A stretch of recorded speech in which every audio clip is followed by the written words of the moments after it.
Assalamualaikum warahmatullahi wabarakatuh. Kami dari kelompok 7 akan mempresentasikan materi mengenai kekurangan energi kronis dengan anggota kelompok Siti Mayada Al-Asro, Tantri Mega Pradita, Widya Stuti Culi Setianingrum, dan Ulfaeni Saadah. Terdapat beberapa pokok pembahasan yang akan kami jelaskan. Yang pertama, pengertian kekurangan energi kronis. Yang kedua, faktor penyebab kekurangan energi kronis. Yang ketiga, cara pencegahan kekurangan energi kronis. Dan yang keempat, kondisi kekurangan energi kronis di Indonesia. Pengertian kekurangan energi kronis. Kekurangan energi kronis termasuk dalam salah satu keadaan malnutrisi. Berdasarkan Departemen Kesehatan Republik Indonesia tahun 2002 mendefinisikan bahwa kekurangan energi kronis adalah kondisi ibu menderita kekurangan asupan makanan yang berlangsung dalam kurun waktu yang lama sehingga mengakibatkan masalah kesehatan pada ibu berupa tidak terpenuhinya zat gizi di dalam tubuh. Dalam pengertian lainnya, kekurangan energi kronik yakni keadaan individu yang mengalami kekurangan gizi berupa energi dan protein ataupun keduanya yang berlangsung lama atau menahun. Kekurangan energi kronik ini dapat diidentifikasi melalui pengukuran antropometri, yakni pengukuran terhadap lingkar lengan atas. Ambang batas yakni pada wanita usia subur yakni 23,5 cm. Nah, apabila lingkar lengan wanita kurang dari 23,5 cm, maka dapat dikatakan bahwa wanita tersebut beresiko terhadap kekurangan energi kronik. Selanjutnya yaitu faktor penyebab kekurangan energi kronis atau KEK. Yang pertama yaitu jumlah asupan makanan.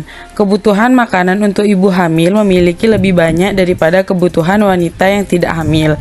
Untuk mencapai gizi masyarakat yang baik atau yang optimal, yaitu dimulai dengan menyediakan pangan yang cukup. Selanjutnya yaitu umur. Umur ibu hamil akan berpengaruh terhadap kebutuhan gizi yang akan diperlukan, baik semakin muda ataupun semakin tua umur ibu hamil tersebut. Usia yang paling baik yaitu berkisar 20 tahun dan kurang dari 35 tahun, dan dengan itu dapat diharapkan gizi ibu hamil akan menjadi lebih baik. Yang ketiga yaitu beban kerja atau aktivitas. Kebutuhan zat gizi ibu hamil dari zat gizi yang dikonsumsi itu digunakan sebagai aktivitas atau kerja. Zat gizi tersebut juga digunakan untuk perkembangan sosok janin yang ada di dalam kandungan ibu hamil itu sendiri. Yang keempat yaitu penyakit atau infeksi. Salah satu keadaan yang harus dijauhi ibu hamil adalah keadaan malnutrisi. Karena pada saat tubuh mengalami malnutrisi, maka akan mempermudah tubuh terkena penyakit infeksi, dan infeksi tersebut akan mempermudah status gizi dan mempercepat malnutrisi. Faktor selanjutnya yaitu pengetahuan ibu tentang gizi. Pengetahuan ibu ini sangat mempengaruhi pada gizi ibu tersebut, yaitu dengan pemilihan makanan, kebiasaan diet, sikap terhadap makanan, dan praktek pengetahuan tentang nutrisi yang melandasi pemilihan makanan. Dan faktor yang terakhir yaitu adalah pendapatan keluarga.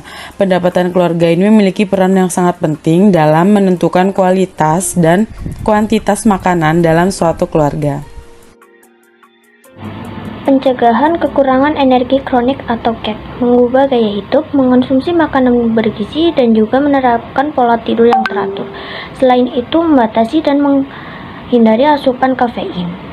Mengonsumsi suplemen zat gizi seperti tablet penambah darah. Selanjutnya, mengonsumsi makanan yang bervariasi dan cukup mengandung kalori dan protein. Selanjutnya, menjalani terapi perilaku kognitif. Terapi ini mampu mengubah pola pikir menjadi positif. Terapi perilaku kognitif mengurangi keluhan atau gejala kekurangan energi kronis. Yang selanjutnya, menjalani terapi akupuntur. Penelitian menunjukkan bahwa terapi akupuntur dapat mengurangi gejala-gejala kekurangan energi kronis, bahkan depresi yang muncul akibat kondisi ini. Selanjutnya yaitu kondisi KEK di Indonesia.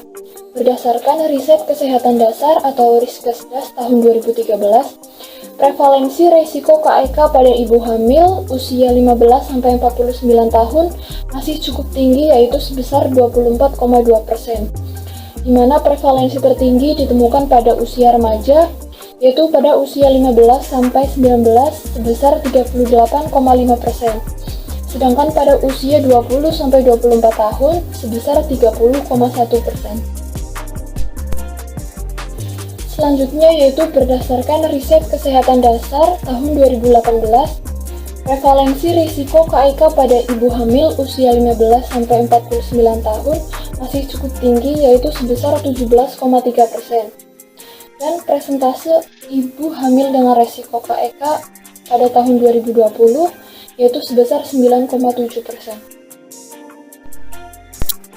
Grafik tersebut menunjukkan bahwa hanya ada 3 provinsi yang memiliki presentase KEK pada ibu hamil masih di atas 16%, sementara 31 provinsi lainnya sudah mencapai target yang diharapkan.